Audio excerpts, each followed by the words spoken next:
From training camp. If you want a job now, you got to work hard. To the preseason. Scampers down to the 32-yard line. Through the playoffs. He's in! Touchdown! And into the offseason. To be able to get the best players, it's a critical time for us. It's always Colts season. This is Colts Corner with Kevin Bowen. And we are back. Colts Corner, Kevin Bowen recapping 29-27. We have certainly done this song and dance before of a week one loss, but I don't know. This one feels a little different in many ways. I think we'll break it down for you on this podcast. Eddie Garrison, as always, is with me. And Eddie, you know, there's all different types of fans. There are certainly fans of the team, and they hear you haven't won a division in 10 years, and the playoff drought is what it is, and, you know, that's a huge frustrating element. There's some fans that view Anthony Richardson and his development as the most important aspect to this season. Obviously, there's a large chunk that wants to marry both of those and try to find that out. And I think that's where you walk away from yesterday, and there's a little bit of torn element. How much encouragement should you have? Because Richardson, frankly, did some things on an NFL field that we haven't seen many people ever do. But at the same time, you do walk away with arguably your greatest on-paper strength failing you, and that led to another home divisional loss, and that stings. It stings when you consider the playoff divisional title drought, and it stings in that, you know, the roller coaster quarterback didn't really lose you the game. It was, again, a lot of other things in some areas that you usually rely on a whole lot, but you got bullied by a finesse team in your own building. And I think that's what really stings from yesterday. That is now 3 home divisional losses in your last 4 games at Lucas Oil Stadium. Obviously, last year you missed the playoffs by 1 game. You missed winning the division by 1 game, and you started the year with a home divisional loss, and you ended the year with a home divisional loss. So I think that's where the sting lies, Eddie Garrison, here on this Monday morning. I don't think it's – good morning to you as well, but – I don't think it's much of a sting in the aspect of the loss. I think it's a sting in the aspect of how they lost. You and I sat here last Wednesday when we recorded this, and our prediction was that the Texans would win. And everyone here at the Fan besides Jake Query picked the Texans to win. So in that aspect, in terms of the Colts losing, it's not really a sting to me just because that's kind of what I expected going into the game. But losing it in the way that they did, of not really being able to run the ball effectively, not being able to stop the run either, was it stinging to me just because of how much you have invested in the offensive and defensive line. Yeah, I guess to add to the sting, it's more of just due to that opponent. And like, here we go again. I mean, it's frankly one of the more astonishing statistics in all of professional sports. 11 straight week 1 losses. I mean, the NFL, man. I mean, streaks like that don't happen. I mean, the NFL, teams just don't have that. And for it to have gone on as long as it has is frankly wild. And, you know, again, it's to that team. I sit here on this Monday morning and I think to myself, if the orange juice is in front of you and it's glass half full, it's, hey, the run game can't be this bad. There's no way it's going to be this bad again. On both sides of the ball. You know, I frankly, if you want to grade the rushing offense, Jonathan Taylor, I wouldn't give it much higher than about a D+. Rushing defense, I give it a flat-out F. So that's where you're positive. You know, if you look at Richardson, you think, man, if he just hits a couple of singles, oh my gosh, you really have something. Glass half empty would look at it and say, well, of course you don't block a punt every game. You know, and are you really going to complete 3 balls of 50 yards or more every single game? We know Richardson's a home run hitter, but, you know, even the home run hitter. Are you only going to have the ball for 20 minutes? Doesn't walk. Yeah, I mean, you can look at it from a variety of ways. So, again, we'll break it down all for you here. What I didn't like, what I liked, as we always do after losses in that order. Decent amount of Twitter questions. You know, there are some Twitter questions we'll save for Wednesday. We'll get into our weekly routine here of these Monday late morning, Wednesday afternoon pods. And just briefly on the Packers before we move on, you know, the first injury gift of the year certainly goes to the Colts in getting a Malik Willis-led Green Bay team, I assume. Is he the worst, most inexperienced backup in the entire NFL? I wouldn't totally rule out the guy who was at Penn State forever and Sean Clifford. You going Sean Clifford off the practice squad? I mean, he's been there longer than Malik Willis, so he's probably got a better understanding of the offense, and Matt LaFleur probably has a better understanding of his skills He was at Penn State longer than Scotty Reynolds was at Villanova and Jerry McNamara was at Syracuse. Or Peyton Ellis at Kansas. No, what was his name? Was it Peyton Ellis? It was something Ellis. That's all I remember. Oh, I can picture him right now. Yeah, he had he needed We Grow Hair Indy, Mr. Ellis there. Perry, right? It started with a P, yeah. Perry Ellis there. Boy, did not have that on the bingo card. All right, Eddie, let's get into it. Unless you've got anything more, just overall thoughts there. Let's get into what I did not like. I kind of hinted at it when I was referencing the way that the Colts loss was stinging, but let's start with the defense because the run defense is where this game was lost. Flat out F. And if I could give a G, I'd give a G. I mean, it just horrible. Or a Z. Or a Z, thank you. Horrible. That was a methodical bully session right at you. And methodical to me is a key word. Eddie, there are times where you get to the end of these games and you start to think back to the rushing performances in the games and what can happen. One big play can skew it. A 50-yarder here, a 38-yarder here. One of these big plays can all of a sudden really change how you kind of view even the statistical breakdown of the run games. Joe Mixon's long run yesterday, by the way, no glove Joe Mixon, I like that look. He looked like a Texas high school running back. That man looked like he was coming for business in that game. Was he no gloves the entire game? I thought I saw him with gloves at the start. That's what I thought, but man, the vast majority, I swear he was no glove in it. 13 yards, his long run, Eddie. 13. What does that tell you? That tells you that you just got your ass kicked. Play in, play out. Whether they had the lead, whether they were milking the clock, whether you knew what was coming, whether Grover Stewart was on the field, whether Grover Stewart was off the field, that was just 6, 7, 8, 9. I mean, just name the yardage. And, it's simply the use of a fullback running right at you, one cutback lane, and boom, there's Mixon to the second level. Never a good day, Eddie Garrison, when your safeties are your leading tacklers. And both safeties were that. On Sunday, we do have a Twitter question about that too. I think it's fair to say a little milk carton action for your linebackers. Yeah. I mean, Zaire Franklin and EJ Speed, you need more of. Your defensive line group, Chris Ballard, foams at the mouth talking about how many defensive linemen they're going to dress on a game day. Eddie, they dressed all 10 of them. The Colts dressed 47 dudes to play football on Sunday. 10 of them are defensive linemen. And yet, that's the rushing performance you give up. Mixon's 159. The most in 3.5 years allowed by the Colts. The Texans, I think, had 213 for the day. That was the most they've had in 5 seasons. So just on all accounts, it was a horrific run day. I believe it's the second most rushing yards allowed by the Colts since Jonas Gray. Oh, boy. Go back to the Jonas Gray game. Oh, my. That was the only time he was ever relevant in his career. I think he was a Sports Illustrated cover guy after that game. So fantasy football legend for that performance. Right? Well, you must be in a deep league to have even started him. You just hold this group to a higher standard, Eddie, and you walk away wildly disappointed in the rushing defense. And, again, if you want to group the run game as a whole, I mean, Jonathan Taylor, 16 carries for 48 yards. Something I disagreed with Shane Steichen post-game. Shane's like, yeah, we should have ran it a little bit more, or I could have sworn he said something like that. I'm like, 16 carries in an afternoon where you only have 45 offensive plays. That's a similar percentage to Joe Mixon. I mean, Joe Mixon had 30 carries, but they had 79 plays. Houston. So I had no issue with the Taylor usage. It was just 3 yards per carry. That's it for Taylor. I mean, I was very surprised by that. So, if you're going to show me before the game, hey, Anthony Richardson's going to make a few big plays. Hey, the Colts pass rush is going to be dialed up. Hey, the Colts secondary is not going to sniff getting their hands on any balls. All 3 of those things would have checked out for me.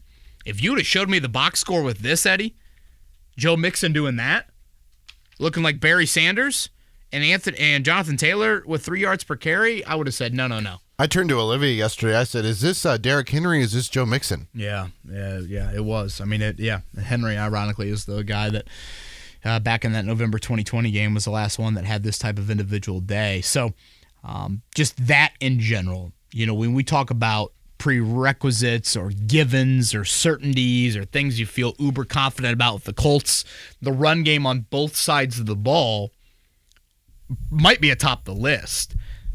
And again, this was not just a, hey, Grover Stewart's off the field, you got gashed.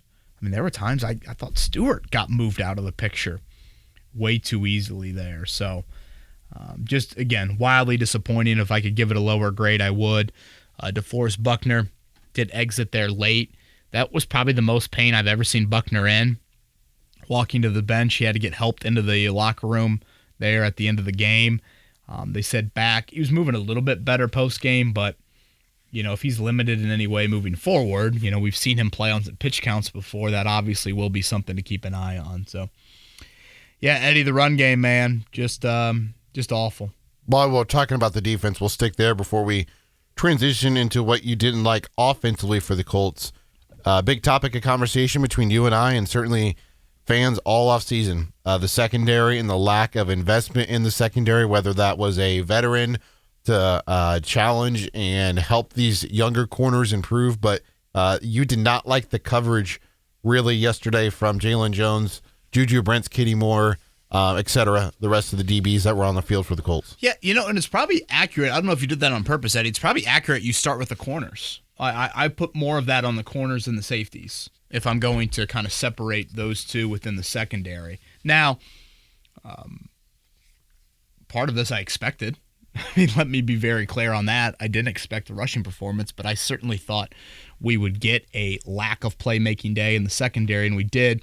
And I just think the stats totally back it up. C.J. Stroud threw the ball 32 times yesterday afternoon. The Colts had pass defense. Is your mind change in the fact that they had two interceptions overturned? Obviously, you had Juju Brents stepping out of bounds, and then Kenny Moore getting called back because of holding on Jalen Jones. Yeah, I don't think you can just pick up a flag, I guess, in that case. That was pretty blatant to me on that penalty. And then the other one, I mean, in reality, that's just a Stroud throwaway that didn't get to the sidelines. It's not like it was, it was an exceptional play, but it's not like it was some, great coverage on Nico Collins and you bat down a 3rd and 6 slant. So, no, I can't go there. Again, the only pass defense in the afternoon was what I thought was a Stroud underthrow that Jalen Jones got his hands on. And just to put that into perspective, you just want to boil it down to this game. Again, 1 pass defense in 32 attempts. The Texans had 7 passes defensed in 19. That's quite the stark contrast in ratio when you consider that. And, quarterback accuracy certainly has something to do with that. So the Texans got their hands on 36.8% of the balls that were thrown by Anthony Richardson. Nothing like doing math on the podcast. Certainly this hasn't failed me before. And the Colts got their hands on 3.1%.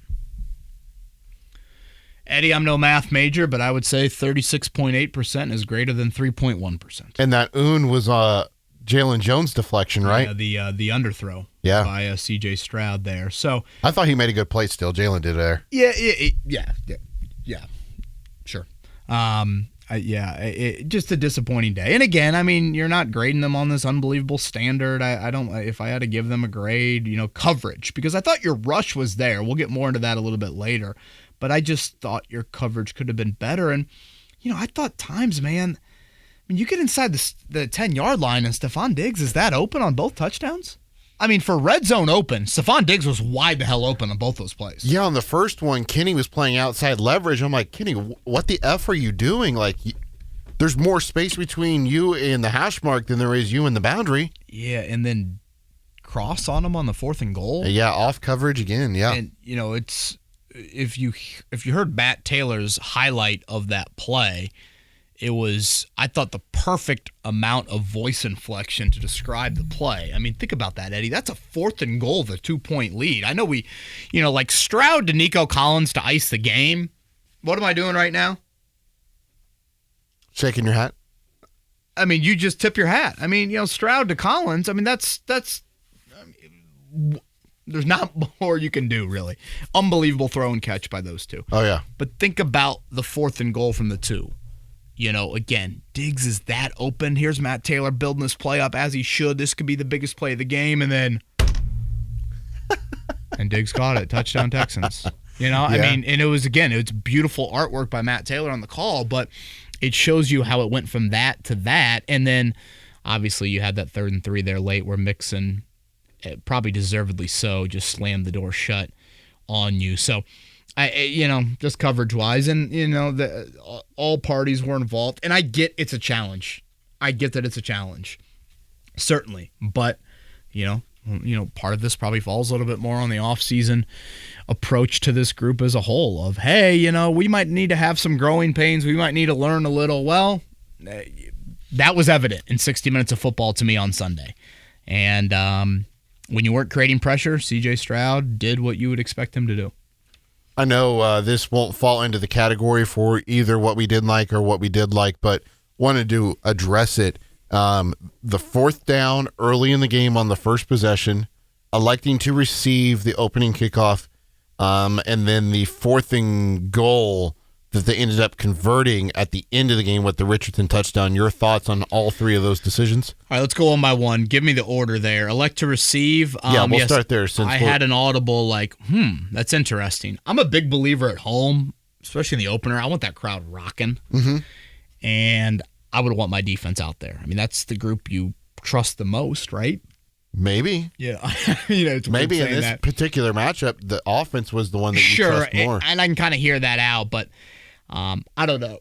I'm probably a big guy that is a defer guy. So that's actually a question I want to ask Steichen. Okay, other one was the first 4th down of the game.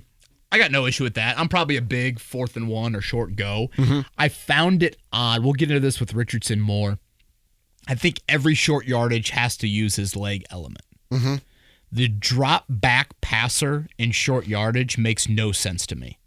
And on the first 4th down of the season, the drop back passer targeting the guy that he was most inconsistent with in the preseason, A.D. Mitchell, also doesn't make sense to me.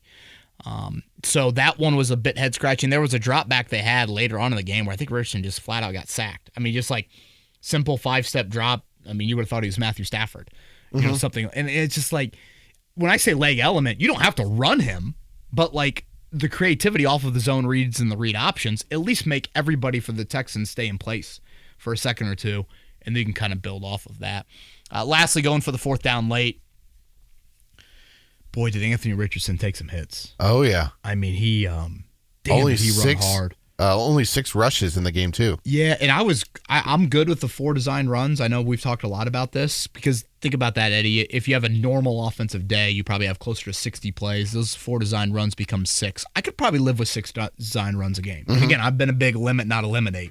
I've kind of said to you, if that number's 10, can you get it down a little bit? If you can hover around 6. 1 slide and 1 run out of bounds. I'm good with that. But boy, did he take some hits. Oh, yeah. And, I get some people that walk out of the game and be like, see, look, he took bigger hits than he did last year when he got hurt. Well, there's also an element of these hits do add up. And September 9th turns into December 9th, and who knows what happens.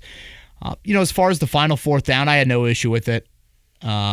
You got to score a touchdown at some point. If you're playing the time game late, you might only have time to get into field goal range. I get you had to have 2 scores and all that, but still, you have to score a touchdown at some point. So, and I'm willing to put my eggs into the basket of Anthony Richardson and Jonathan Taylor in the backfield needing a yard. Well, it was longer than that, wasn't it? Well, 3 yards at that point, yeah. Yeah, but still, I know some people were griping about that. I really had no issue on that end. You have anything else you want to touch on? I think that was everything I did not. Oh, one thing I wanted to ask you. Talking about the Colts run game, I couldn't remember a play where Richardson went underneath center and there was a run to Jonathan Taylor at all. And we were talking about it before the podcast. You said you and Mike Chappell did in the press box a little bit. You said there were a couple. Yeah. But I just felt like that was part of the reason why the offense struggled, maybe. And the running game is the fact that you're out of the shotgun so much, so there's not as much counter runs that we've seen so much with either Quentin Nelson pulling or Braden Smith or Will Fries pulling to the left side and just creating some running lanes for Jonathan Taylor, or even just like the wham blocking. There wasn't much of that either, and I thought everything was just pretty neutral and very simple in the run game, and there wasn't really much of a I can't think of the word. Yeah, like a creative element. Yeah, creative element. Thank you. I mean, you certainly saw it on the 2-point try, but yeah, outside of that, Eddie, I don't say this lightly, and I think you, as someone that has produced this podcast now for well over a full season, I'm not one that on these Monday podcasts comes in here and is like, oh, man, unbelievable. Colts got outcoached. I mean, Colts got outcoached, flat out. They got outcoached. They got out-schemed. They got outcoached.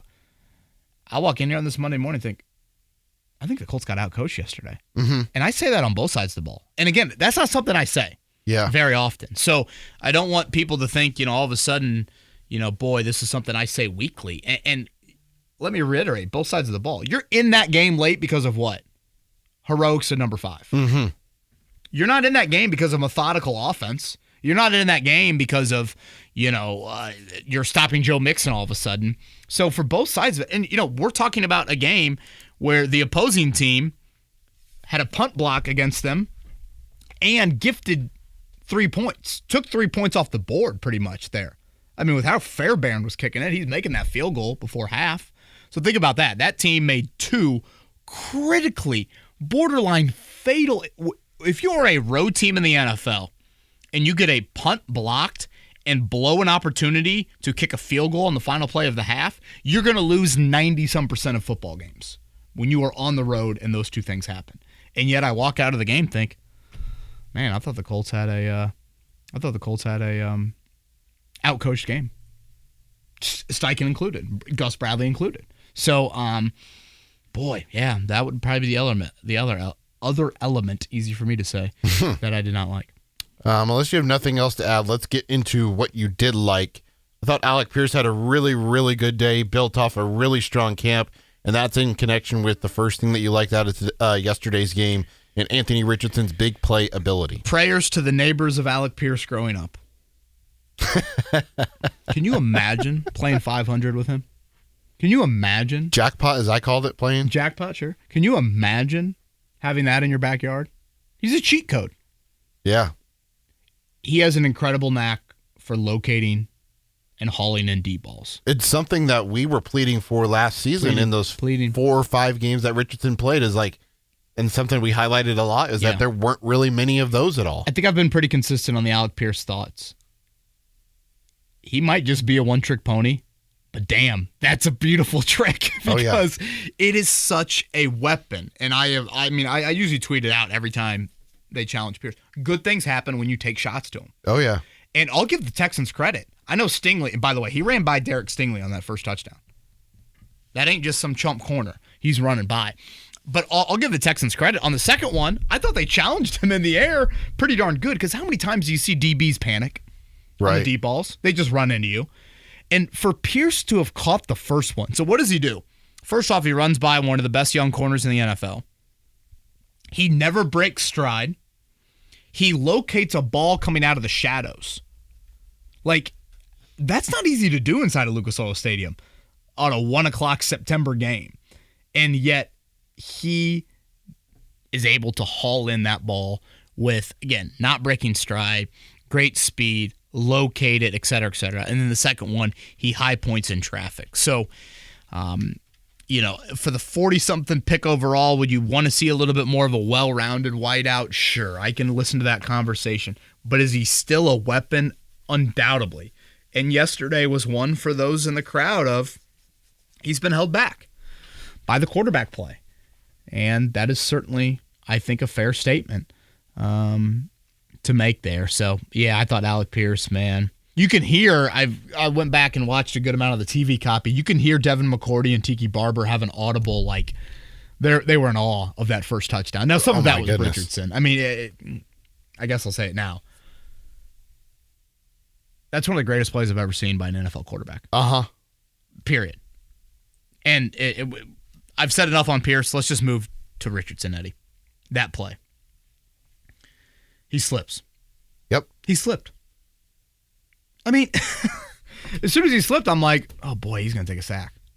Because now he's under siege. I think it was Ryman or Braden Smith. I think kind of gotten blown up. Kind of gotten blown into him. And now you can see the free rusher coming from the opposite side. And I'm thinking, oh, boy, this isn't going to end well. And because he's just going to take an awkward hit is probably what I thought. Once you slip, now your body's exposed. You can't really brace yourself. But I go back to Ballard on draft night. When Ballard walked into that media room, before he got into any of the foaming at the mouth traits, poise. He used the P word. And you can't teach it at quarterback. It's poise. to have the poise, he doesn't take his eyes off the downfield target. No. And that is a special trait for Anthony Richardson. And then to have the athleticism. 66 effing yards in the air. In stride. So I was at the game yesterday, and my seats are in that end zone. And I see Richardson kind of looked like he was going down. And next thing you know, I see this ball come. I was like, he's got him. He's got him. And Olivia, my girlfriend, was sitting next to me. She goes, oh, my gosh, I get it. He's got him. And then he comes down with it. I was like, holy bleep. That was something. It was incredible. It was special. It was incredible. It was obviously needed, and as you watched how the game unfolded from there, it was really, really needed just because you really didn't do anything till the punt block. Do you know what the next-gen stats are on the second one from Richardson to Pierce at all? That was a little less, but it was still up there. Are you sure? Because he released that from the 19, and it landed, and he caught it where? The 11? What was it? Was it that far? I thought it was a little bit less than that, but I'd have to go back and take another look at it. The 3 completions of north of 50 yards, just to put that into perspective. And obviously credit to Ashton Doolin for a great run after the catch on that other one in the fourth quarter. Just to go back in recent Colts years, Gardner Minshew had 5 such plays the entire season. In 2022, guess how many you had? Ooh. Completions of 50 yards or more. 0? You had 0. Carson Wentz had 5. Phillip Rivers had 2. Jacoby Brissett had 1. Andrew Luck had 4 in 2018. It's a home run hitter. I thought Richardson in general kind of showed it all in the 60 minutes. And when you show it all, there's some bad with that. Now, let's start here, and I apologize for not doing this at first with Richardson. Obviously, the play I was in awe of, as you can, I hope, hear. Eddie, he started and finished the game. Mm-hmm. I don't say that in jest. I don't think it's something you take for granted. That dude took some hits and started and finished a football game. That's important. He did that how many times last year? Once. So that is an important step in the right direction. Obviously, the deep balls and the home run ability is just a special talent. You got to hit a few more singles. You can't live at 48%, 47%. I'm not a big completion percentage guy, but it is a stat that I think resonates with a lot of people. And I've said this before. I don't think you need to live at 65%. You can survive at 55 to 60. You can definitely survive that when you're doing that stuff. On the interception, I think at the very least, Granson gets his hands on that ball. I don't know if it's complete, but I don't think it's intercepted. That was a hell of a play, by the way, by that rookie safety for the Texans. So, you missed Mitchell a lot. And, we saw this in the preseason. Mitchell was targeted 5 times and had 1 catch. His only catch was that little bubble. And 2 missed touchdowns. Yeah, so, you got to get that cleaned up. I do think when I say the hitting of the singles, don't you think Josh Downs will help in that area?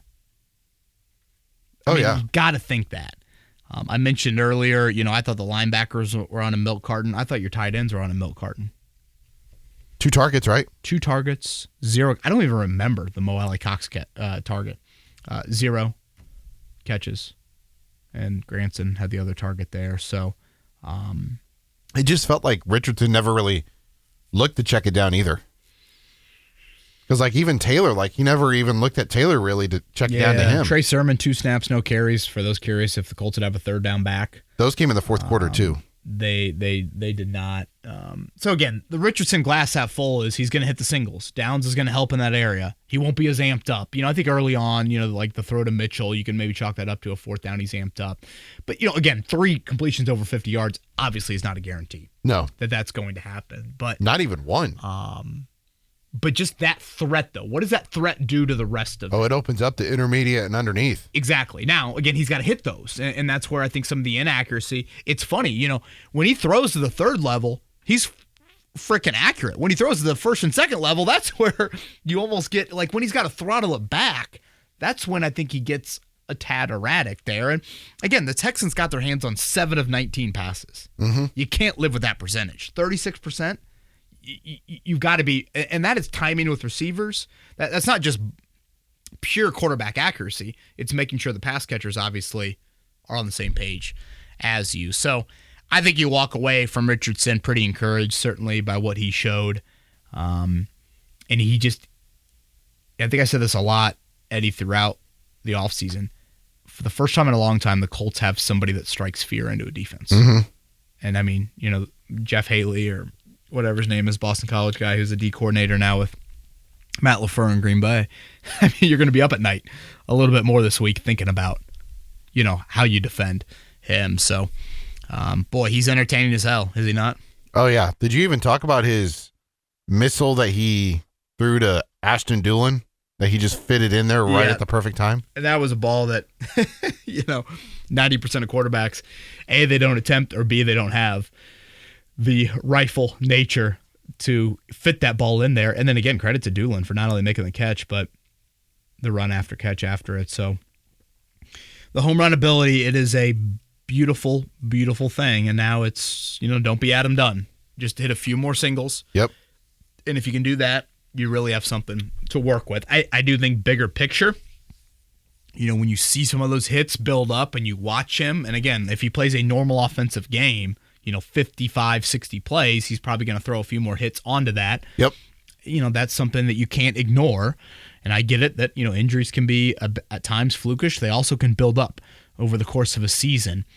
So how all of that plays out will be obviously something to watch. All right, so Alec Pearson, the big playability of Anthony Richardson were two things that you liked. Going over to the defense now, I thought, at least in the first half, they fit what your phrase is going to be or has been and is going to be throughout the entire course of the season is consistent disruption. I thought they were moving C.J. Stroud out of the pocket, off his spot, disrupting the timing with Stroud, Nico Collins, Tank Dell, and Stephon Diggs. But in the second half, I thought the pass rush kind of disappeared a little bit, but overall you were impressed with it. I was. I thought that looked like a pass rush you can win with this season. And it's held to a higher standard, yes, but I thought, 4 sacks? Was it 10 hits or 8 hits, something like that at the end of the day? I mean, for 32 attempts, those are pretty good numbers. But yeah, it was 10 hits. A variety of guys got involved. So I thought you walk away pretty pleased with that rush. I know a lot will be curious about Latu. 31 snaps for him, 31 of 79. So in a rotational pass rush role, did not register a stat. I will say that I thought he had a couple of really nice rushes that forced C.J. Stroud to kind of move and led to some sacks or throwaways or incomplete passes elsewhere. Obviously, you still want him to finish some of those plays, and for what it's worth, Laramie Tunsil did have a couple false starts when Latu was across from him. So for as poor as you were as a run defense, I did think your pass rush was pretty good in week 1. If you nitpick, can you finish off a couple of those plays? But, some of those, Stroud is just, he's a hell of a talent, man. He's a hell of a talent. Ball placement specialist. Boy, that is so true, especially on that last ball. And I thought he extended a few times and made some huge plays off of that. Yeah. He had the run on their first drive. Yeah, just some. But yeah, he had one where they were in it was 2nd and 20 at one point. I think they got to a 4th and 1, and they got into field goal range, with all of that. So, boy, you watch that and you think to yourself, damn, Carolina took Bryce Young ahead of him. Remember, he was the guy I would cut my pinky off for. Yeah, you were all aboard Stroud, certainly. And, you watch that Georgia semifinal game, and wow. So, yeah, but I thought pass rush pretty good, Eddie. Is there anyone that stood out? I thought Tyquan Lewis early. Tyquan Lewis early had a couple nice rushes. I know Dio had a few QB hits. Quiddy had a bull rush of Titus Howard that led to, I think, a trip of, or Stroud got a sack, or Pay got a sack via Stroud trip there. Edge speed, Latu a couple times. I still would like to have seen a little bit of that, kind of force Stroud up in the pocket to the interior with that. But certainly a couple big stunts led to some sacks, and Houston's O-line, communication-wise, was an issue. You have nothing else to add. Let's get into those Twitter questions. Let's do it. First up is Jason. What was the deal with the leaky run defense? Joe Mixon averaged 3.5 yards per carry last season. The Texans had a below-average run offense last season. However, Somehow Joe Mixon averages 5.3 yards per carry against a supposed good Colts rush defense. And it wasn't a few big runs skewing the average. It was 6 to 8 yard runs again and again, especially in big moments. Read the last part again. It was 6 to 8 runs again and again, especially in big moments. Spot on. Spot on. That's what is excruciatingly disappointing about the run defense. We're going to run it at you in the fourth quarter, and we're going to churn it out with the full Cade Stover, baby, Ohio State's finest, just blocking and running it right at you. Nothing too fancy. One cut, hit the cutback lane, and your linebackers are nowhere to be found. And then they started tossing outside when they started noticing the Colts were all they got tanked out on the end around. But, I mean, Mixon just it was just – I'd love to see a list of Mixon runs, and just how many of them were over 5 yards.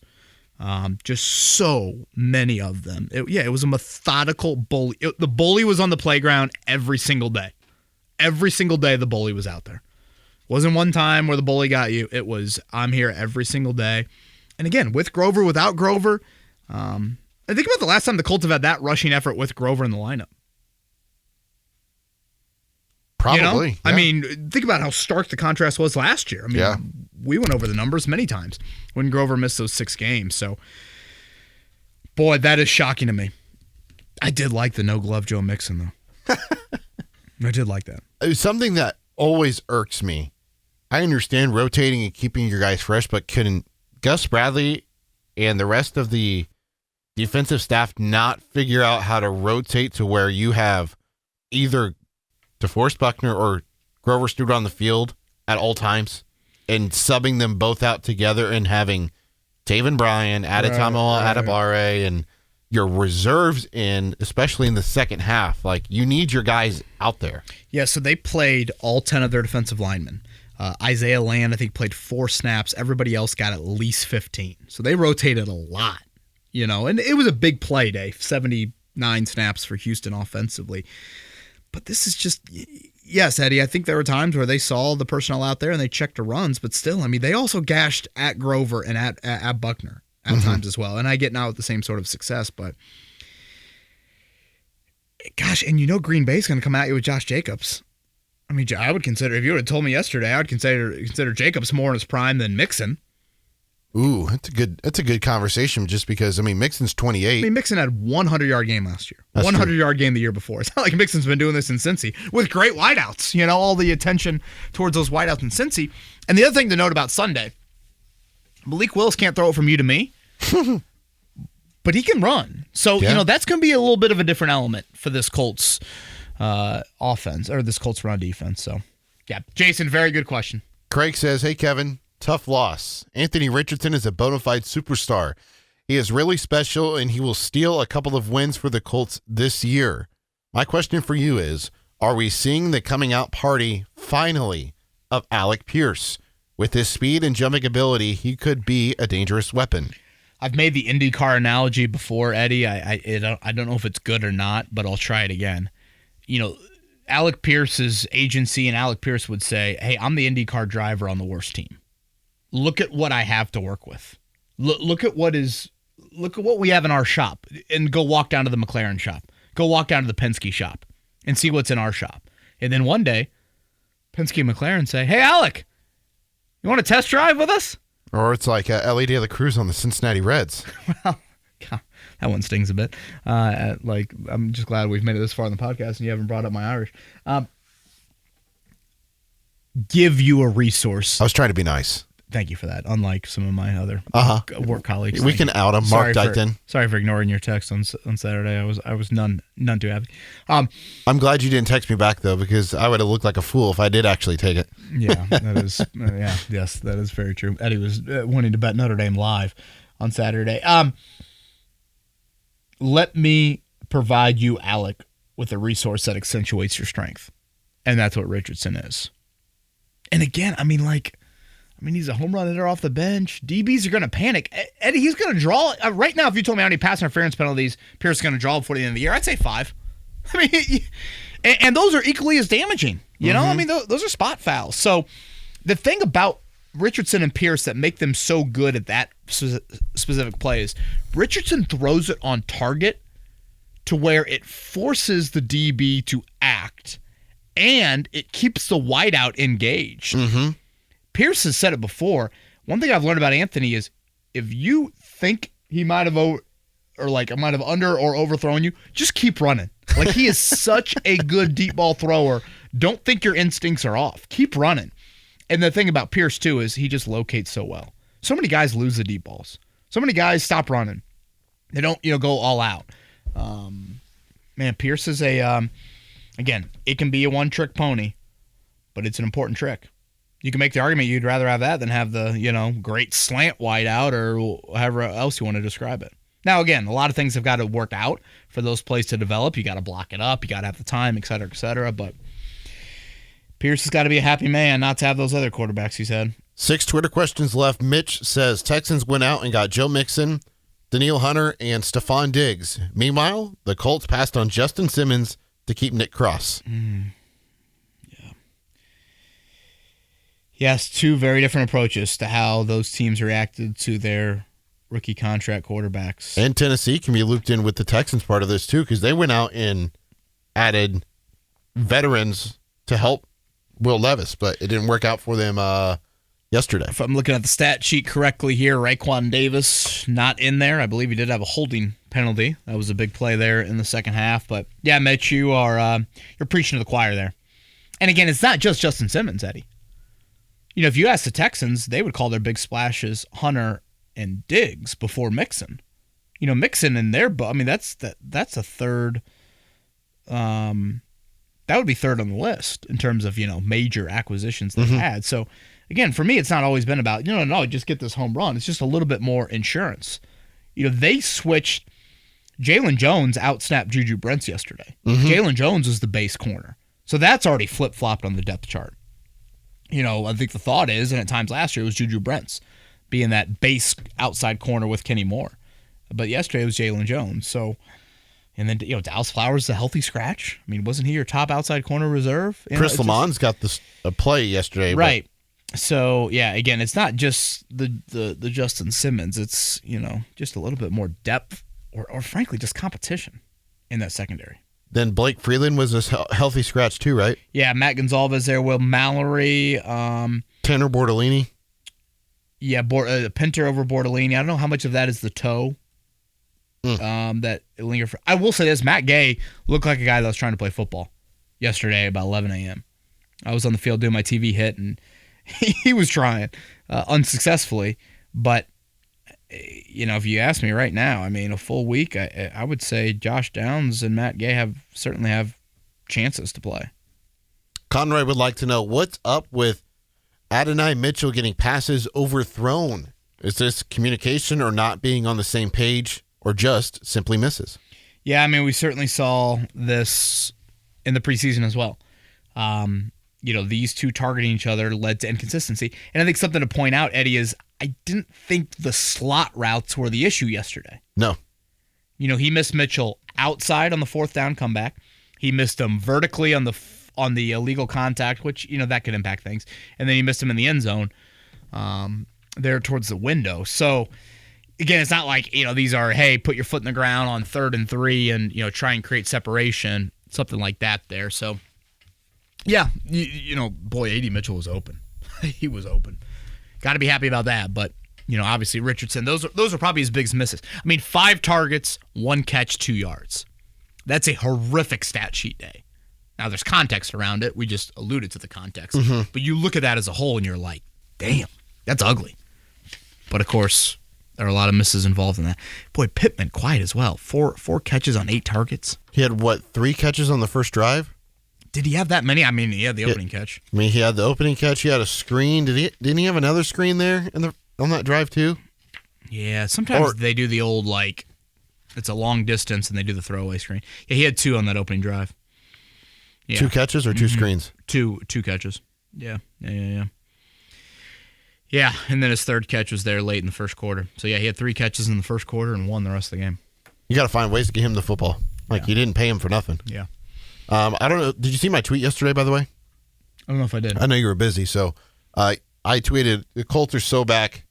And I meant to send this out sooner in the game, but in the second quarter, we had fire Gus Bradley screamings going on in my section. And Walter's question pertains to Gus Bradley. He would like to know, how long is the leash for Gus Bradley? We played well against the run in the first quarter, but fell apart the last 3 quarters. Also, we have to improve the secondary. We got killed with the backyard breakdown plays. I saw some good plays, but is Chris Ballard just going to make us suffer through the growth of the secondary? One thing I want to hit on before you do here is like those backyard plays, those are hard to defend as corners. Like when you're getting that long into the play, you're hoping and you're banking on either the quarterback throwing it away or your pass rush getting home and getting to the quarterback. And I felt like there were a couple of those plays where the secondary was just ran out of time, and eventually CJ Stroud and whomever's going to find an open slot on the field to connect.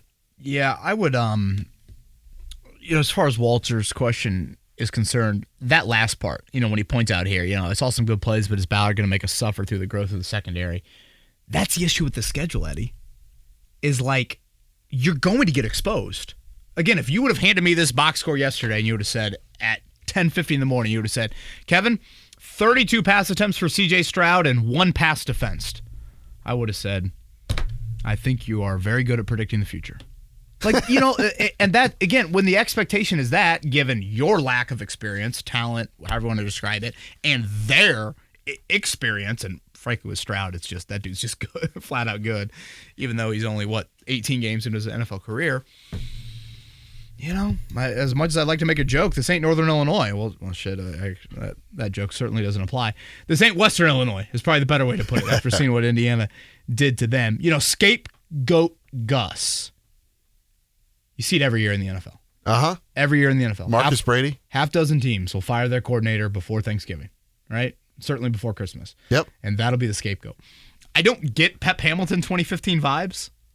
Like, there were those vibes back then. Like, it was just like weird and Chudzinski's presence on the staff. Mm-hmm. If you want to get technical, I guess I'd have to look at the Colts coaching staff. I don't even think they have somebody. I was about to say, usually there's someone below the defensive coordinator that has some kind of experience in that regard. Charlie Partridge come from the college ranks. But, your linebacker and your DB coach, Ron Miles and Richard Smith, they are long Gus Bradley, assistants. So, Walter, I guess to burst your bubble a little bit, I just don't see it. But, if you, especially the run defense. Yeah. That's where, again, that to me has got to be a non-starter. But I just thought in general, when you run it back with 11 defensive starters, you're as healthy as you are on that side of the ball. Look at Houston drives yesterday. They had 8 real drives and scored on 6 of them. Yeah. And the other 2 drives you wouldn't call real drives. They just stopped playing football at the end of the first half when they should have kicked a field goal. And then at the end of the game, they won that drive to end the game. They won it with Stroud and Nico, and then 3rd and 3 mixing right at you. Mm-hmm. So they controlled the game for 80% of their drives. When you bring back 11 on defense, and you have a 3rd-year defensive coordinator, and that team's on the road, and again, they're incorporating new personnel. Mixon's new, Diggs is new. That O-line has got some different faces in different places. Disappointing. And they didn't play much in the preseason either. No. We're hitting the home stretch. Only 3 questions left. Chase said he read your thoughts, and I think we're in the same place. That's Chase's statement, not mine. Just hoping you and Eddie can highlight the yards per attempt disparity between Anthony Richardson and his young peers. It was truly astonishing. Even 53% better than C.J. Stroud. Almost double Gardner Minshew at one point. Bo Nix and Caleb Williams were around 3 yards per attempt. It's crazy. Yeah, the yards per attempt and yards per completion numbers for Anthony Richardson yesterday are insane. I looked it up. I believe it's the 5th highest yards per attempt since Luck retired. I think Gardner Minshew had a higher one against the Browns last year, and that was it. Is that largely, attempt, right? Yeah. So that's not factoring in the completion part of it. No, and I think yards per attempt is the more accurate number than yards per completion. It's great. 9 completions for 212 yards. It's wild. It's extremely, extremely impressive. And again, if you can just get that completion percentage to just tick up a little bit, sustain a couple more drives. And Eddie, at the very least, if you just sustain drives to where your defense can take 4 more swigs of their Gatorade, that can help you out as well. So, watch a few more clips on the tablets on the sidelines. Watching, Cade Stover blow you up one more time on a run play. I mean, just if you can do that, that obviously can help. Just balance out the game. I mean, the time of possession had to be wildly one-sided. 40-20. Was it the 40 number on the nose? God, you do not see that. And again, the Colts aren't built like that. No, the Colts aren't built like that at all. Yeah. And I think you tweeted this at one point, too. It was like the Texans were playing with fire by leaving so many points on the board. Sure. The fact that the Colts were within 2, I think, was a little bit of a miracle in itself. Yeah, there were certainly moments where I thought, if they settle for one more field goal, it reminded me of the Kansas City game from a few years ago. Mm-hmm. Remember when, Butker was running out there for so many field goals, and at one point, didn't they forego a field goal? There was something chaotic that happened. They went for it when I thought they should have kicked it. It was just weird, Kansas City from a few years ago, and it bit them. In the end. Is that the Jelani Woods? Are you talking about the home game? Yeah. 2 years ago. It had this sort of feel to it, but obviously they got the last laugh. Jay thought that the linebackers were the reason for the poor run defense yesterday. Every time he saw Joe Mixon get tackled, it was Nick Cross or Julian Blackmon. Cross had 14 tackles. Blackmon had 13. The starting safeties should not be the top 2 tacklers with 27 combined tackles. What are your thoughts? Yeah, I've used the side of the milk carton analogy. Eddie, it's not like the Texans could run it last year. No. And those holes were like parting of the Red Sea, like Jalen Hurts, that game-winning touchdown. Yeah. And it was one of those things where it's like, a few years ago. Oh, I know I'm going to get 4 through that hole, but I think I can get 9 through that hole. Like, there were multiple, little paths away. And think about this, Eddie, this offseason. Paydays. Buckner. Yep. Stewart. Franklin. Yep. Quiddy Pay. Kelly. Pick on the your offensive options. side. Right. I'm talking defense here. Of your front 7. Dio Adengbo. Contract year. Yep. This year for him. Raekwon Davis, of course, gets the payday. You're talking 6, 7 guys in your front 7 you gave paydays to. And we're not even including a first-round pick for Latu, of course. So, when you factor that in and to get gashed like that, Jay's right. When Julian Blackmon and Nick Cross are atop the safety or atop the tackle chart, that's not good at all. So, yeah, extremely, extremely disappointing. Final question comes from Pike. How do you excuse the abysmal calls and no calls by the refs?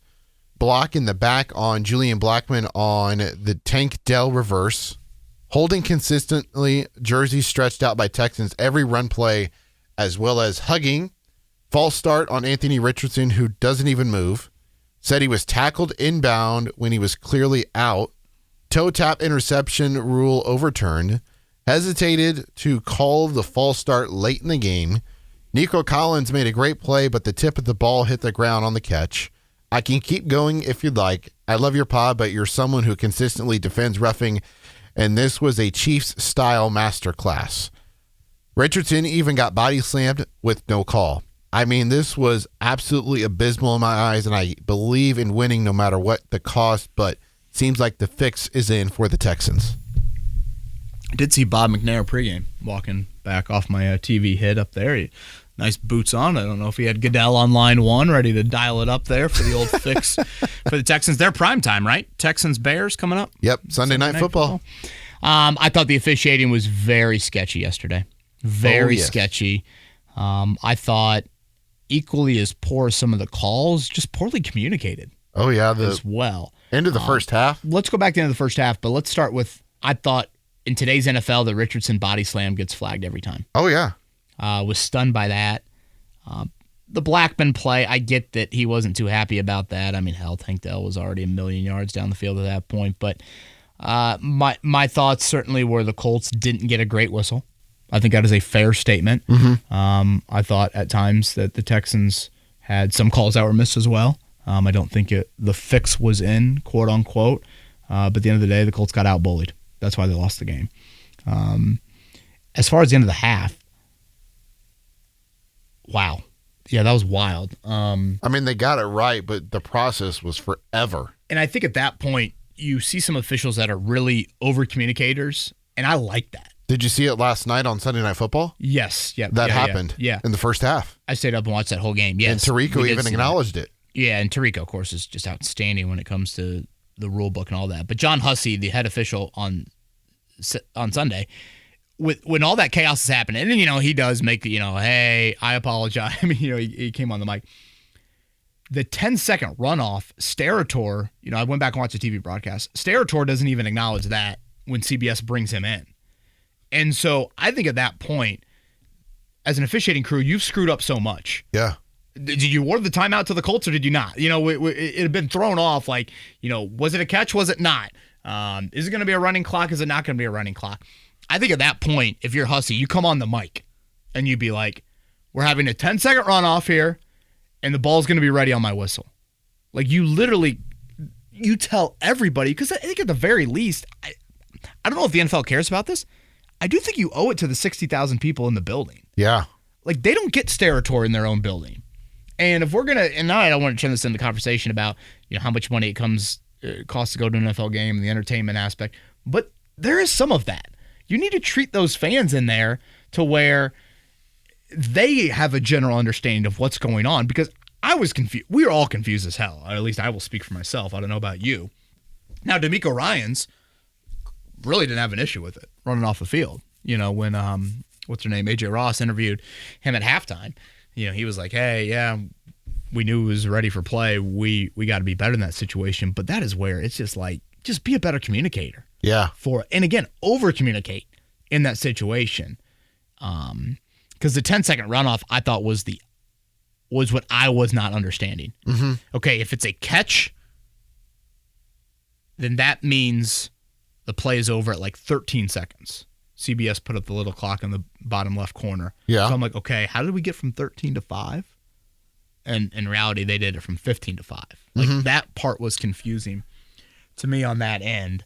I was laughing because John Hussey still had his mic on after he said the clock will be at 5 seconds. Please move it from 15 to 5. And they were like, somebody had talked to him. He goes, well, that's what they told me. It was like 5 seconds. Yeah. Yeah. Again, officiating, not good. I didn't think it was Cleveland Brown game poor. But, yeah. What was the final count on penalties? Didn't seem like a ton, right? There were only 2 in the first half, both false starts on Houston. 5 for 30 for the Texans, 4 for 20 for the Colts. So, yeah. Well, that wraps up Twitter questions. 1075thefan.com for all your Colts content. Shane Steichen will chat later today, right? So we'll find a little bit more out about the status of Forrest Buckner moving forward. Wednesday afternoon, we'll be back, yes, on all of that. The spread has changed by 7 points. It was Green Bay favored by 4, and it is now Indy favored by 3. For those out there that pay attention to lines, in the NFL, a 7-point swing is absolutely massive. Oh, yeah. And I mean this in all seriousness. Malik Willis was traded to the Packers 13 days ago. When you factor in overall inexperience within that playbook, and that individual player, there probably is not a steeper drop-off from starter to backup in the NFL than the Green Bay Packers, given their situation right now. So when you bring up Sean Clifford, it's not the craziest thought in the world. He is on the practice squad. He has actually played in the NFL.